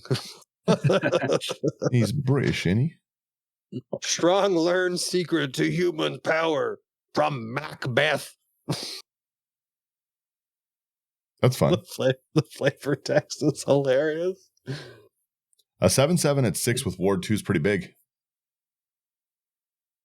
I like the fact that you gain life rather than lose life from radiation. Mm-hmm. Yeah. Am I in the next one? Yes. All right. So we got the Struggle for Project Purity. 3 in a blue enchantment. As Struggle for Project Purity enters the battlefield, choose Brotherhood or Enclave. Brotherhood. At the beginning of your upkeep, each opponent draws a card. You draw a card for each card drawn this way. Love it. Yeah. Enclave. Whenever a player attacks you with 1 or more creatures, that player gets twice that many rad counters. That's fun. I'm sorry, Brotherhood all the way, man. Holy smokes, that ability is Enclave. crazy. That is a very good enchantment. Oh yeah, sorry, Brotherhood. Yeah, no, that's what I want. That would go in my Is It Goad group hug deck. I don't like how Group Hug came last. It's there. It's in it. At least it's there, right? A lot of land reprints there. Holy, here we go. Spinegrass Prairies. So what is that? The Sulfur next one we Fog, have here Sunken is Hollow. Synth Eradicator for 2 in a red. It's a artifact creature, Synth Soldier. It's a 3/3, has haste. Whenever the Eradicator attacks, exile the top card of your library. You may get 2 energy counters. If you don't, you may play that card this turn. You can tap it to pay 3 energy, and it deals 3 damage to any target. Fair. Not bad. So basically, if you can't play the top card, you just get 2 energy. Yeah. Then we've got the Synth Infiltrator. 3 double blue for 0/0 artifact creature Synth. Has Improvise. You may have Synth Infiltrator enter the battlefield as a copy of any creature on the battlefield, except it's a Synth artifact creature in addition to its other types. Not bad. Some more copies. The T45 power armor is pretty good. 2 mana for an equipment. When it enters, you get 2 energy counters. Equipped creature gets 3/3 and doesn't untap during its controller's untap. Beginning of your upkeep, you may pay an energy. If you do, untap it, then put your choice of Menace, Trample, or Lifelink counters on it and equip for 3, which is good. But I wanted to take the next one, which is something I enjoy a lot. The Zombie Mutant Peasant, the Tato Farmer. 2 and a green for a 1/4. Landfall. Whenever land enters, you may get 2 rad counters. I like that. And then tap, put target land card in a graveyard that was milled this turn onto the battlefield under your control tapped. Tato Farmer? Oh Yeah. my, I love it. Yeah, the Tato Farmer. He's Too bad so this wasn't happy. a legendary creature. That would be so much fun. Look how happy he is. That's my goal in life. I want to look that happy. You got to start Tato farming. Holy lands. Daniel, they went above and beyond what you said. They didn't. They're trash lands. They're all signet lands in the temples. Okay.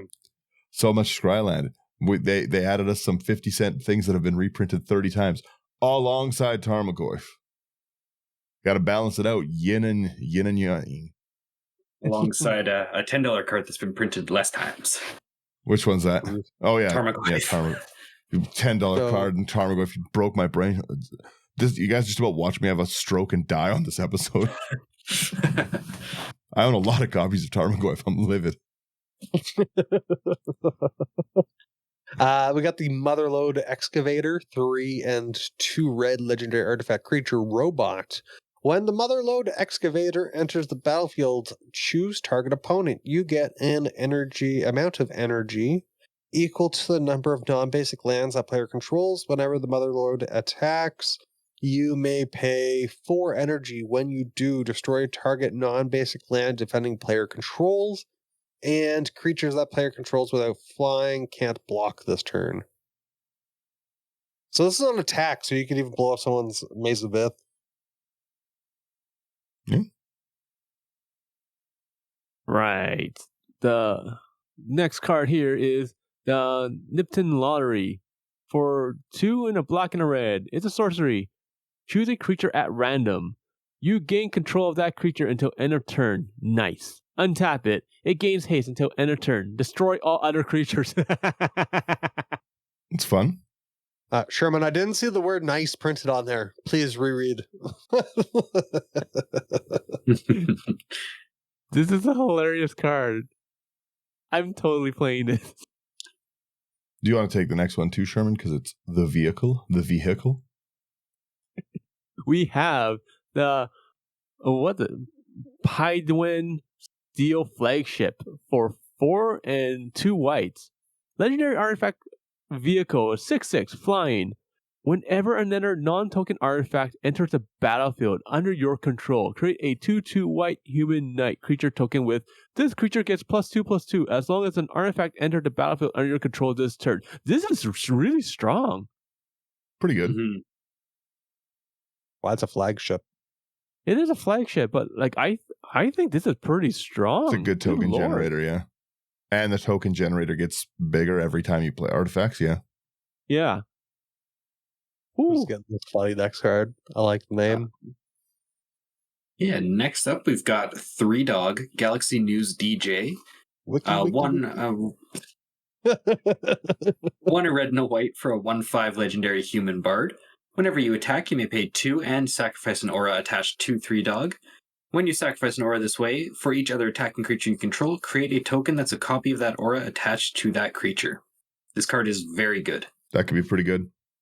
This is like Sacking all that glitters and you put out like 15 of them. yeah. So they automatically get +15/+15 for all the copies that you have, Yeah. plus whatever else you may. Pretty okay. Yeah, I think it's pretty passable. Wiki. We have the Thrill Kill Disciple, 2 and a red for a 3/2 human mercenary with squad 1 and discard a card. When Thrill Kill Disciple dies, create a junk token. That's the worst squad I've ever seen. It's not a wonderful enter ability. It's not an incredibly powerful card, and pay 1, discard 1 is I don't know, I guess. It's okay. Tireless Tracker reprint, great. Treasure Vault reprint, yep. Ooh, I get VATs. Oh, this is awesome. I get VATs. I'm pretty sure it's like vital something. So it's 2 and 2 black for an instant split second. Choose any number of target creatures with equal toughness. Destroy the chosen creatures.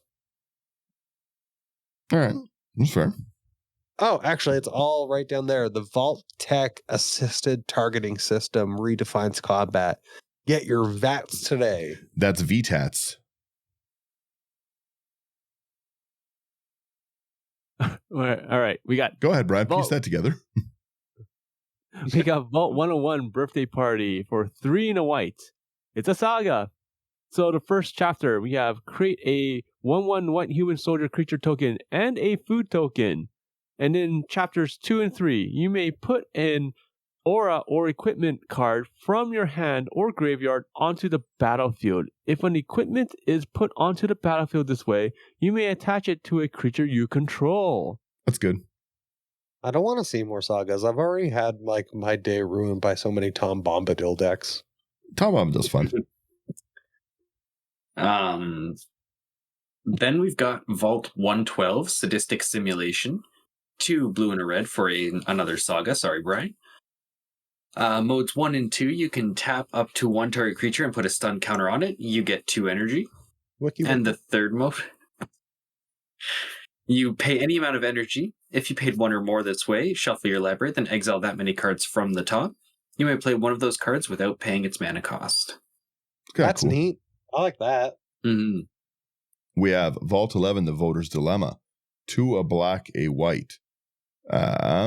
Number 1 is for each opponent, you create a 1/1 white human soldier. That's pretty good. Then 2 and 3, each player secretly votes for up to one creature, then the votes are revealed. If no creature got votes, each player draws a card. Otherwise, destroy each creature with the most votes or tied for the most votes. That's fun. That is a fun card. We got Vault 12, the Necropolis. For 4 black. Each player gets 3 rad counters. Then on number 2, we get create X 2/2 black zombie mutant creature tokens, where X is the total number of rad counters among players. Ooh. And then for the third one, we have put 2 +1/+1 counters on each creature you control. That's a zombie or mutant. Even if you leave this alone, like that's pretty big. Mm-hmm. Yeah. Vault Tech lied.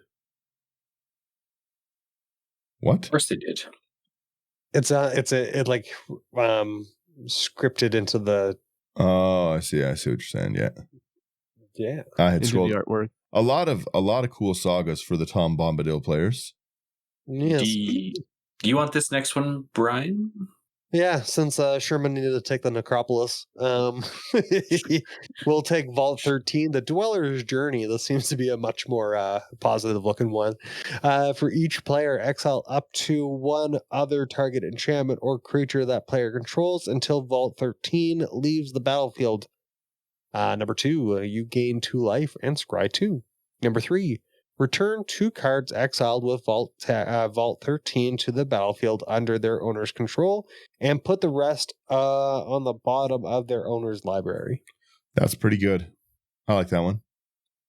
That's a rough saga. Then we've got Vault 21, House Gambit, 1 and a red, another saga.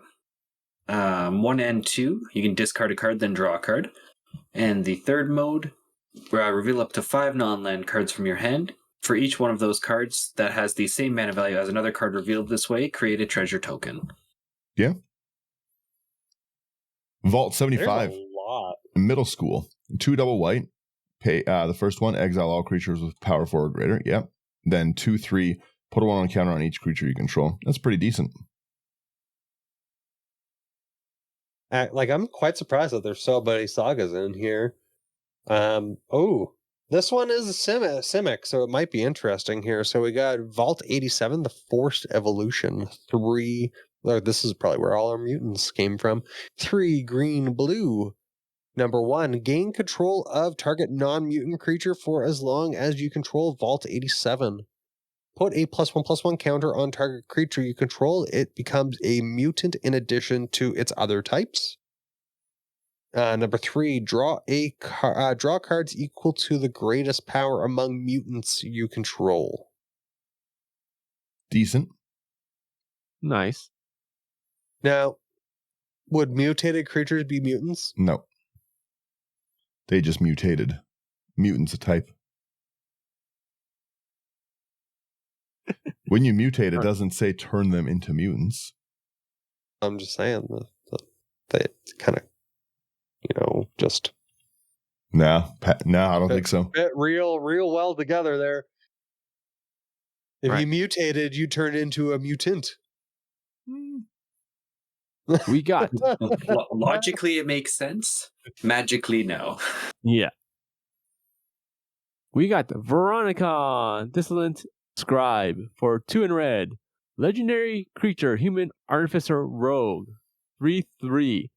Menace. Whenever Veronica Dissolent Scribe attacks, you may discard a card. If you do, draw a card. Whenever you discard 1 or more non-land cards for the first time each turn, create a junk token. To go with this junk card. I'm sorry. It's bad. It's so bad. It's not wonderful. Half of a faithless looting on a commander. I don't know. Pass. They reprinted Vigar.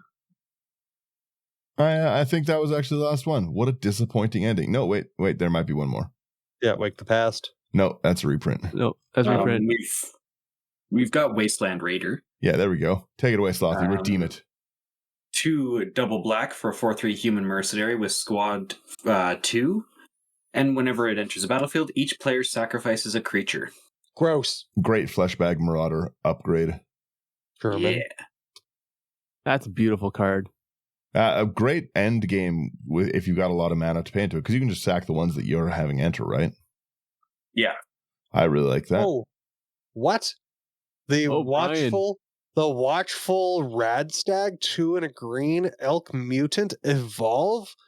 Whenever watchful Radstag evolves, create a token that's a copy of it. Oh, this card is so good.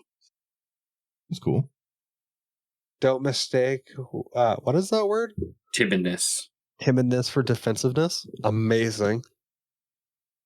That's fun. I love that card. I need so many. We also have a Wild Wasteland. 2 in red, skip your draw step. At the beginning of your upkeep, exile the top 2 cards of your library. You may play those cards this turn. That's decent. Not bad. What else do we have here?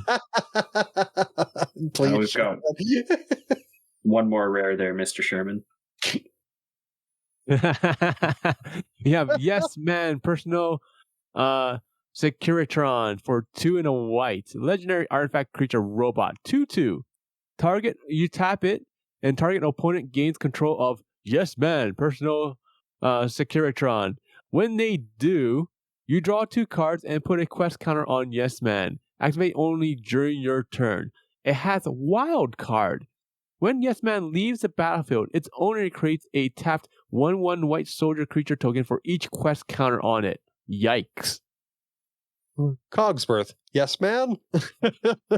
That seems like a fun one. Yeah, that's it. Episode done. And then I just cut it. Just done. That's it. We're done now. There was one more. The bobblehead is worth talking about. I'll let Sherman take it too. Well, they have a lot of bobbleheads, though. That's the only problem. Is there? So yeah, there's 7 of them. One for each special. Bobblehead. Yeah. All right, we'll take the first one. That's it. All right, cool. So we'll just talk about the agility bobblehead for 3 mana. You can tap it, add 1 mana of any color. All the bobbleheads are going to do that. And then they all have some sort of special ability. For this one, it's 3 and a tap. Up to X target creatures you control each gain haste until end of turn and can't be blocked this turn, which is amazing. Except by creatures with haste, where X is the number of bobbleheads you control as you activate this ability. So once again, there's a bunch of bobbleheads. Each one has a different ability. Go through all the bobbleheads. I'll do the next one. Charisma bobblehead is a 3 mana. You tap to add 1 mana of any color. Pay for create X 1/1 white soldiers, where X is the number of bobbleheads you control. Activate as a sorcery. I'll just quickly show that one on the screen, and then let me run to the next one. Next one's going to be Endurance. Really nice. There's a lot of cool cards in the uncommon section as we're scrolling through. A lot of other legends as well, which is nice, but we simply don't have time for them. Hour 45 minutes in. I do really like the Cultivate artwork, by the way. Yes. Mm-hmm. Okay. But the Endurance bobblehead, 3 mana. You can tap it for 1 mana of any color. 3 and tap it. Up to X target creatures you control get +1/+0 and indestructible until end of turn, where X is the number of bobbleheads you control as you activate this ability, and activate only as a sorcery. Very quickly, before we move on to the next one, there's one uncommon I wanted to talk about. The overflowing chalice that looks like a flask? No. Gary Clone. 1 and a white for a 1/3 human citizen with squad 2. Whenever Gary Clone attacks, each other creature you control named Gary Clone gets +1/+0 until end of turn. That's cool. This was my favorite vault in all of Fallout.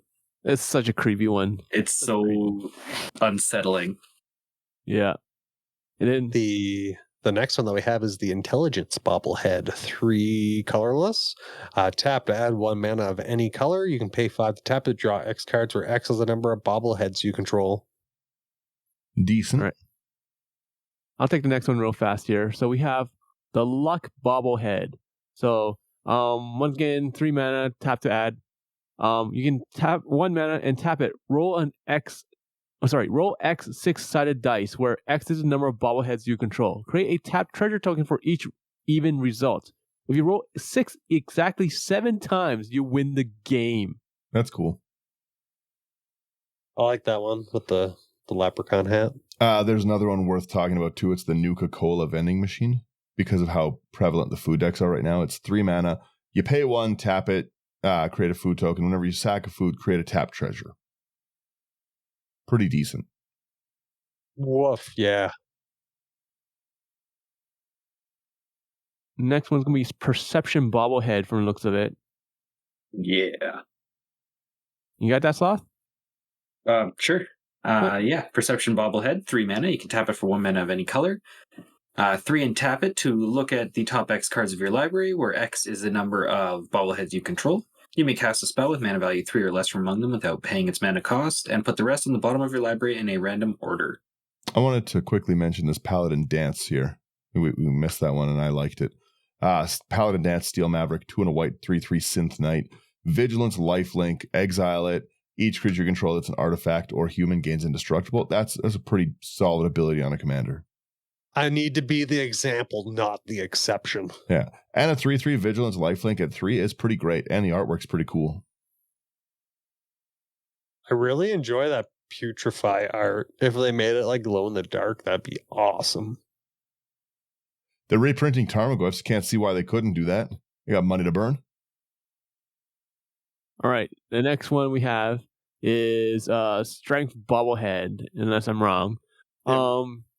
The usual, and then the ability is tap 3, and you tap it. Put X/1/1 counters on target creature, where X is the number of bobbleheads you control. Activate only as a sorcery. Yeah. I believe that was the last of the bobbleheads. Was that strength? The talisman looks like a comic book in a locker. I love it. I just wanted to call out that art. I love it. But I'm done. All the talismans are nice. Again, it looks like there's great cards in these decks. But I just, I'll let everyone give their thoughts on this set first. I'm going to let everyone, I'm not even giving mine. Everyone can guess mine. Whoever wants to go next can take it. I'm guessing my Daniel name is loves Daniel. Oh, please, Sherman. I'm guessing Daniel loves this set. He loves it so much. He's like, every card's a banger. I want a Tarmogoyf every single time I open a pack. I do, but not like this. Never like this.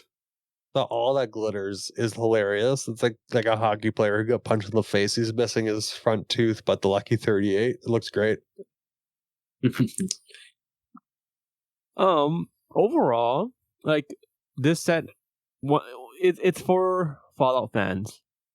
Mainly for Fallout fans. I kid you not. Like the amount of flavor this set has is like almost equivalent to Lord of the Rings. Mm-hmm. You know, like the amount of depth they went into doing the research and figuring things out for different characters and side quests and all that stuff. Yeah, it's mainly for bringing Fallout fans to Magic, or people that play Magic that are Fallout fans, you know, just to get them to buy more. Other than that, the cards themselves, like I like a few cards here and there. Like I like maybe like a dozen cards. Overall, I might get the mutant deck just because I want to play around with the rad counters and everything, or I might proxy it. I don't know. I haven't decided yet. But other than that, it's kind of a meh set for me overall. Sorry. Thought you're excited too. You take it next. Sure. Yeah, kind of like Sherman said, the flavor in this set is unreal. It all looks and feels like this is kind of what they should have done in regards to a Fallout set. And I for one am not tired of the Universes Beyond sets so far, but maybe that's because everyone that they've done has been an IP that I really, really like. So there's definitely going to be a little bit of bias there. But I really, really enjoy this set. Picking up at least a couple of the decks pretty soon. Going to play them, going to upgrade them. Because, yeah, it's right up my alley, right up there for flavor and feel. And I'm sorry, Dan. I love the proxy alternate arts. That's fair. Again, it's not for me. I like to proxy some things myself. I'm not above it. But like again, there's no right or wrong way. This just is the wrong one. No, it's there's lots of good things. Like I could see the decks look well built. I'll say that and stuff, right? Yeah. Like based on we're not looking at the list, but it's pretty easy to like determine what's where kind of thing. Yeah, like they look like nice decks. They look like there's going to be there's value in them for sure. I'll tell you that right now. What wasn't Ravages of War before this reprint like over $100? No idea. Or something stupid like that. Probably just an old board wipe that had never received a reprint. Yeah, it's a Portal 3 Kingdoms card. Yeah. So I kind of think that's going to be the same thing as like with 3 Visits, where they're going to be reprinting it more and more and bring it down to normal prices. Are they though? Are people real? Do the people yearn for land destruction? Is there not enough land destruction in the sets? That's true. That's the thing. Like, how many commander players will actually like board wipe the lands? You know, because that's kind of like a thing that like everyone kind of frowns upon, right? I love it's that. not like frowns upon. I'll give a good plug. When I was playing with the Rogue's Passage on their recent video, we board wiped lands I think 2 or 3 times in that game. Good times. Some degeneracy happened. Yeah, that's I don't know. People got to stop whining about that. Like I said, this one's not like as much for me. I just I don't get super excited about the video games ones, but it's because I don't really play a lot of video games, right? I could see if you played video games and love this stuff, like that there'd be a good, like I'm sure they'll do a Borderlands one as well at some point, and people love Borderlands. So cool. Yeah, exactly, right? The artwork would be awesome if they do it in the Borderlands artwork. Yeah, I just don't like really play video games too much. Like I just don't really have time, so I was never a Fallout fan. Like my brothers would probably like this because they all played it, right? My wife would probably like this because she likes games, but it's not for me. For me, COD's were Supremacy Gang. I'm going to turn this $1 rare into a menace. I've played Fallout, so I do enjoy some of the flavor. Like I do see it, but I haven't played all of the games. So I think that's where my downfall to some of the like lore comes from. I probably would have enjoyed it more. But I don't really have much more to say, but I did just see one last card that I did want to talk because I think all of you guys will enjoy this one. It's the White Glove Gourmand, 2 white black human noble. Whenever White Glove Gourmand enters the battlefield, create 2 1/1 white human soldier creature tokens. At the beginning of your end step, if another human died under your control this turn, create a food token. I like it. Please, my humans are food. I thought that was just fun. Like you could turn my humans become food tokens, which then become treasure tokens. It's an evolution of things. Yeah, there's cool stuff. Yeah, but like you're always gonna find cool stuff in new sets, regardless, right? But like the question is like how many of it's stuff that you'll actually enjoy? Can you just wait and buy singles or not? You know, like that's why I'm like, or like, you know, make proxies because that's what I did, and you guys didn't care. Yeah, I don't care. Proxy whatever you want. Too many sets to keep up with. Yep. Go to Best Proxy Shop. Promo code IT99. Yeah, because like of honest, like before you guys jumped in, like me and Sloppy were talking, and we're looking at the release schedule, and like I'm saving most of my money. Like I'm saving up for Bloomborough City. Woo! Yeah, that's what one of my other friends said too. That set looks like fantastic. Like because like after Fallout we have the Thunder Junction, which is like they have a group hug pre-con. You know I'm in. I don't even need to see the list. I'm sold. But like you have Thunder Junction, then you have Modern Horizons 3, which everyone's already complaining about the prices for that. Wild. Assassin's Creed, which I'm like meh, and then we have Bloomborough, which is in August. Bloomborough seems like the return to Magic that I'm looking for. Like it seems like finally like a Magic set for me. The last few sets haven't felt like Magic sets to me. Doctor Who didn't feel like a Magic set to me. This doesn't. Like I didn't like the new Capenna style look of like the like mob aesthetics. I don't like the vehicles. I don't know. Wildwood Eldrains, going back to the fairy tale kind of thing. It was okay. It's all right. I don't know. It's going to hit everyone differently depending on what your interests are and whatnot, right? But like at the same time, I can see where Daniel's coming from, just because like for a lot of the sets, you know, it's like the last set that's kind of fantasy was like Eldraine. What they're doing right now is unprecedented in Magic, right? Like they're taking the main story arc is kind of done. They're exploring things with like this Omen Path arc. So they're kind of like playing around a little bit. And this is the only time, like as much as I dislike what they're doing right now, it's the only time that it really fits. You can't start shoving in like the Thunder Junction stuff in the middle of a main story arc, right? Like where they're fighting like actual bad guys and then suddenly, oh, it's a cowboy set, right? Like it wouldn't make sense. So they're having a little bit of time to have some fun, reset after the story. And the Omen Path story is still flushing out, right? It's the beginning. You can't judge like a book series on its first few chapters, right? And we're in the first few chapters of a newest thing where they're trying to introduce new characters, blah, blah, blah. But all of that doesn't change that I don't like it. Bloomborough is like the only thing that I have seen lately that I do like. I really like the art style of it. Even if only their pre-spoiled cards are what was printed, there's cards that I'd want to build on that, right? Like it's very Redwall-esque in the artwork. That was a book series. I remember Redwall. Yeah. But that was it. Yeah. Sound it. I'll hit it. Send it. Yeah. There's this.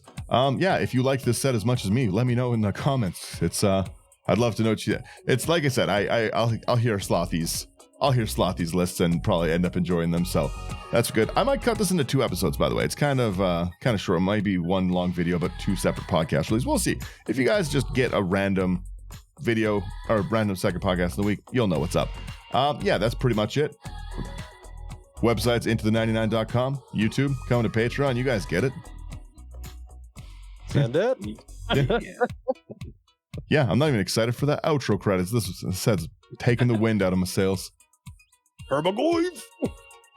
All right, everyone. Later. Not even good Tarmogoyf artwork, too. That's the offensive part. Cogsworth, please. Cogsworth, please. End the show.